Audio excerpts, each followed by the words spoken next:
इधर आई बटन और नीचे डिस्क्रिप्शन बॉक्स में आपको न्यूमेरिकल एनालिसिस का कंप्लीट प्लेलिस्ट मिल जाएगा। Welcome to video number 4 of numerical integration, जहाँ पे हम फोर्थ प्रॉब्लम सॉल्व करने वाले हैं। आपको पता होगा न्यूमेरिकल इंटीग्रेशन में हम टोटल 8 प्रॉब्लम को सॉल्व करने वाले हैं और आठों के 8 जो क्वेश्चंस हैं वो बहुत ही अच्छे क्वेश्चंस हैं। और अगर आप ये आठों वीडियोज़ को अगर देख लेते हो तो आपको कोई भी डाउट इस टॉपिक से रिलेटेड आपको नहीं रहेगा। So let us start with the problem number 4। और ये भी क्वेश्चन जो है आपको बहुत बढ़िया क्वेश्चन है। So let us start. The question क्या बोलता है? A solid revolution is formed by rotating about the x-axis. A solid revolution is formed by rotating about the x-axis. The area between the x-axis, the line x equal to 0 and x equals to 1, and a curve through the point which the following coordinates. आपको यहाँ पे x के corresponding y की values दी हुई है. Okay. A solid revolution is formed by rotating about the x-axis, the area between the x-axis and the line x equal to 0 and x equals to 1, and a curve through the points with the following coordinates. जब x की value 0 होगी तो y की value होगी 1, x की value जब 0.25 होगी तो y की वैल्यू होगी 0.9896, x की वैल्यू जब 0.50 होगा तो y की वैल्यू जाएगी 0.9589। आई होप आपको सब कुछ क्लियरली दिखता होगा। x इक्वल टू 0.75 जब होगी तो y की वैल्यू होगी 0.9089। x की वैल्यू जब 1 होगी तो y की वैल्यू कितनी होगी 0.8415। ये आपको कोऑर्डिनेट्स दिए हुए हैं x के corresponding y। Estimate the volume of the solid, आपको क्या निकालना है? वॉल्यूम ऑफ द सॉलिड निकालना है, फॉर्म्ड यूजिंग सिम्पसन्स रूल। अब यहाँ पे सिम्पसन्स रूल दिया हुआ है, मतलब यहाँ पे या तो सिम्पसन्स 1/3 अप्लाई हो सकता है या फिर सिम्पसन्स 3/8 रूल अप्लाई हो सकता है। तो हम यहाँ पे समझेंगे अच्छे से डिटेल में कि यहाँ पे कौन से मेथड को अप्लाई कर सकते हैं। Okay, so let us start. यहाँ पे आपकी ये कौन सी वैल्यू हो जाएगी? ये y0 की वैल्यू हो जाएगी, ये अपनी y1 की वैल्यू हो जाएगी, सिमिलरली अपना y2 की वैल्यू हो जाएगी, ये y3 की वैल्यू और ये y4 की वैल्यू। ओके, तो यहाँ पे सॉल्यूशन निकालेंगे अपन। पहले हम क्या निकालेंगे? विड्थ निकालेंगे, दैट इज h। आपको दिख रहा होगा डिफरेंस कितना है? 0.25 का है। उसको निकालने का टेक्निक क्या होता है? Yes, that is upper limit minus lower limit, that is b minus A upon में n। n मतलब क्या होगा? नंबर ऑफ स्टेप्स होगा। आपको पता होना चाहिए क्योंकि प्रीवियस वीडियोस में हमने ये सब पॉइंट्स पे डिस्कशन किया हुआ है। तो b की वैल्यू क्या हो जाएगी? Upper limit that is 1 minus lower limit that is 0 upon में number of steps n। n की वैल्यू कितनी होती है? यहाँ पे जितने एलिमेंट्स दिए होते हैं उसमें क्या करते हैं हम 1 माइनस कर लेते हैं। तो यहाँ पे नंबर ऑफ एलिमेंट्स कितने हैं? 1 2 3 4 5। तो यहाँ पे n की वैल्यू कितनी जाएगी? 5 माइनस 1 दैट इज 4। ओके, तो ये अपना कितना हो जाएगा? 1/4। इसको हम लिख सकते हैं दैट इज 0.25। तो अब दिख रहा होगा आपको यहाँ पे जो आपका यहाँ पे जो डिफरेंस है ना, जो इंटरवल का जो डिफरेंस दैट इज 0.25 आपको यहाँ मालूम पड़ चुका है। ओके, अब यहाँ पे हमको क्या निकालना है? हमको निकालना है required volume. Okay, required volume of solid form. तो यहाँ पे लिख लेते हैं required volume of solid formed, ये हमको निकालना है। फॉर्मूला क्या होगा? आपको पता होना चाहिए, दैट इज इंटीग्रेशन। लिमिट दो कहाँ से कहाँ तक है? 0 से लेकर 1 तक का है, तो यहाँ पे लिखेंगे 0 to 1। अब फॉर्मूला क्या बन जाएगा अपना? ये pi y square d x. Okay, अब देखो यहाँ पे x अपना क्या है? एक इंडिपेंडेंट वेरिएबल है, y अपना क्या है? डिपेंडेंट वेरिएबल है। मतलब x की वैल्यूज जैसे चेंज होंगी वैसे आपकी y की वैल्यू चेंज हो रही है। तो इसलिए हमने क्या लिखा यहाँ पे? पाई वाई स्क्वायर डी एक्स। अब यहाँ से ये पाई अपना क्या कांस्टेंट वैल्यू है, तो उसको हम बाहर निकाल सकते हैं। तो अपना ये क्या होगा? ये पाई हो गया।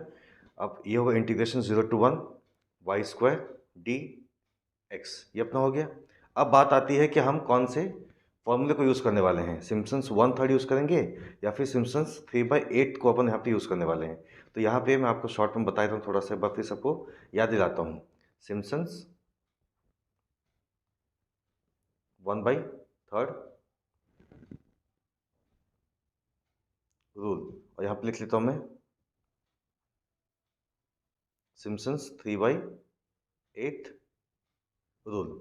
आपको पता होगा इसके लिए जो हमारी, मैं इसको बीच में लाइन ड्रॉ कर देता हूँ, इसके लिए जो हमारी कैपिटल की वैल्यू होती है दैट इज हाउ मच? 2, और इसके लिए क्या होता है, कैपिटल एन की वैल्यू दैट इज 3। उसी तरीके से जो अपना ट्रेपेजॉइडल रूल होता है उसके लिए अपना एन की वैल्यू होती है 1, और विडल्स रूल के लिए अपना एन की वैल्यू कितनी होती है 6। तो यहाँ पे आपको मैं बता दूँ कि जब हम इस एन को, है ना, एन की वैल्यू कितनी है 4 है, को हम जब इससे डिवाइड करते हैं that is small n upon capital n करेंगे, that should be a natural number. Okay, that should be a natural number. तो क्या कर सकते हैं हम, उस रूल को अपन वहाँ पे अप्लाई कर सकते हैं। जैसे कि यहाँ पे क्या है, एन की वैल्यू कैपिटल 4, सॉरी, एन की वैल्यू 4, कैपिटल एन की वैल्यू कितनी है 2 है। एन की वैल्यू 4, यहाँ पे स्मॉल कैपिटल एन की वैल्यू कितनी है 2 है, तो 4/2 दैट इज 2। तो 2 अपना क्या है, नेचुरल नंबर है। तो यहाँ पे हम सिम्पसन्स 1/3 रूल को अपन यहाँ पे अप्लाई कर सकते हैं।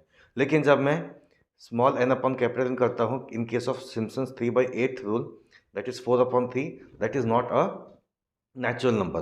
तो इस केस में, पर्टिकुलर इस प्रॉब्लम में, हम सिम्पसन 3/8 रूल को अपन वहाँ पे अप्लाई नहीं कर सकते हैं। तो ये चीज़ क्लियर हो चुका है कि यहाँ पे हमको जो सिम्पसन्स रूल अप्लाई करना है दैट इज सिम्पसन्स 1/3 रूल। दूसरी बात ये है कि मान लो अगर यहाँ पे एन की वैल्यू 6 होता है, मान लो स्मॉल एन की वैल्यू क्या है 6 होता, तो हम क्या करते हैं 6/2 that is 3 natural number, 6/3 that is 2 again a natural number. उस केस में भी हम क्या करते हैं, सिम्पसन्स 1/3 रूल को अप्लाई करते हैं, बिकॉज ऐसा माना जाता है कि सिम्पसन्स 1/3 रूल का जो वैल्यू आता है वो अप्रॉक्सीमेटली क्लोज होता है टू द एक्चुअल वैल्यू। इसलिए हम क्या करेंगे, सिम्पसन्स 1/3 रूल को अपन वहाँ पे अप्लाई करेंगे। तो यहाँ पे हम क्या करेंगे, इस प्रॉब्लम को that is required volume of solid form को हम निकालेंगे by the help of Simpson's 1/3 rule. I hope आपको अभी जितना बताया हूँ सब अच्छे से आपको क्लियर हो गया होगा। तो आगे बढ़ते हैं, यहाँ पे लिख सकते हैं यूजिंग सिम्पसन्स 1/3 रूल। तो रिक्वायर्ड वॉल्यूम क्या हो जाएगा अपना, यहाँ पे चाहो तो आप लिख सकते हो that is pi integration 0 to 1 y square d x. Okay, this is equals to pi अपना क्या कांस्टेंट है उसको यहाँ पे रख दो। फिर फॉर्मूला क्या होता है सिम्पसन्स 1/3 रूल का, दैट इज h/3, बड़ा ब्रैकेट ओपन करो, यहाँ पे क्या आएगी, y की एक्सट्रीम वैल्यूज आएंगी that is y0 plus y4, यहाँ पे लिख लेंगे y0 प्लस। बट यहाँ पे जो ध्यान रखने वाली चीज़ है, जो इस प्रॉब्लम को बाकी प्रॉब्लम से डिफरेंट करेगा, यहाँ पर देखो ये y नहीं है, यहाँ पे अपने क्या है वाई स्क्वायर दिया हुआ है ना। अगर आप ध्यान से देखोगे तो यहाँ पे क्या है वाई स्क्वायर लिखा हुआ है। तो हम यहाँ पे क्या करेंगे, जब भी यहाँ पे वाई लिखेंगे उसको स्क्वायर फॉर्म में लिखेंगे, तो अपने क्या होगा ये y0 का स्क्वायर प्लस y4 का स्क्वायर। आई होप आपको ये वाला पॉइंट जो है अच्छे से आपको क्लियर हो गया होगा। प्लस 4 टाइम्स यहाँ पे कौन सी वैल्यूज आती हैं, that is odd subscripts of y। तो यहाँ पे क्या आएगा y1 प्लस y3, ऊपर उसके आगे तो कोई वैल्यू नहीं है क्योंकि यहाँ पास कहाँ तक आया, अप टू y4 तक का दिया हुआ है, तो हम यहाँ पे y3 में लेके क्लोज कर देंगे। लेकिन यहाँ भी क्या आएगा, स्क्वायर फॉर्म में आएगा। प्लस ट्वाइस इंटू जो रिमेनिंग वाइज होंगी that is even form of y, that is how much y2, y4 यहाँ पे लिखा हुआ तो आगे नहीं लिखेंगे, तो इसका अपन स्क्वायर कर लेंगे और बड़े ब्रैकेट को हम पे अपन क्लोज कर लेंगे। यहाँ तक आपको क्लियर होगा, ठीक है। अब हम क्या करेंगे, इसकी वैल्यूज को पुटअप कर लेंगे। पाई एच की वैल्यू यहाँ पे कितनी दी हुई है, दैट इज 0.25, तो यहाँ पे लिख लो इसको 0.25 अपॉन में 3 हो गया यहाँ पे। फिर ब्रैकेट ओपन कर लेते हैं। अब जो y की वैल्यूज को यहाँ पे रखी हुई हैं उसको अपन यहाँ पे लिख लेंगे। ओके, दैट इज y0 की वैल्यू कितनी है, दैट इज देखो यहाँ पे 1 है, तो यहाँ पे 1 का स्क्वायर हो जाएगा। यहाँ पे क्या होगा 1 का स्क्वायर हो गया, बड़ा ब्रैकेट ओपन कर लेता हूँ मैं। प्लस y4 की वैल्यू कितनी है 0.8415, इसका स्क्वायर कर लीजिए, ब्रैकेट क्लोज करिए।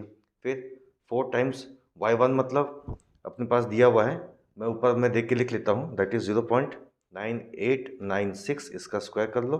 प्लस y3 दैट इज 0.9089, इसका स्क्वायर कर लो। प्लस ट्वाइस ऑफ y2 का स्क्वायर, दैट इज y2 कितना है 0.9589 का स्क्वायर।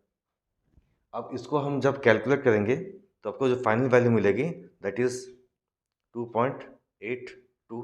अब यहाँ पे देखो हम क्या निकाल रहे हैं, रिक्वायर्ड वॉल्यूम, मतलब हम वॉल्यूम निकाल रहे हैं, तो इट शुड बी क्या होना चाहिए, यूनिट क्यूब, लेकिन यहाँ पे एक्चुअली यूनिट क्यूब क्यों लिख रहा हूँ मैं, क्योंकि यहाँ पे आपको कोई यूनिट मेंशन नहीं किया, मतलब नहीं आपको यहाँ पे यूनिट मेंशन नहीं किया हुआ है, तो हम यहाँ पे क्यूबिक यूनिट्स या फिर यूनिट क्यूब, यूनिट क्यूब इसको लिख के अपन इसको आंसर डिक्लेयर कर सकते हैं। Okay, thank you so much.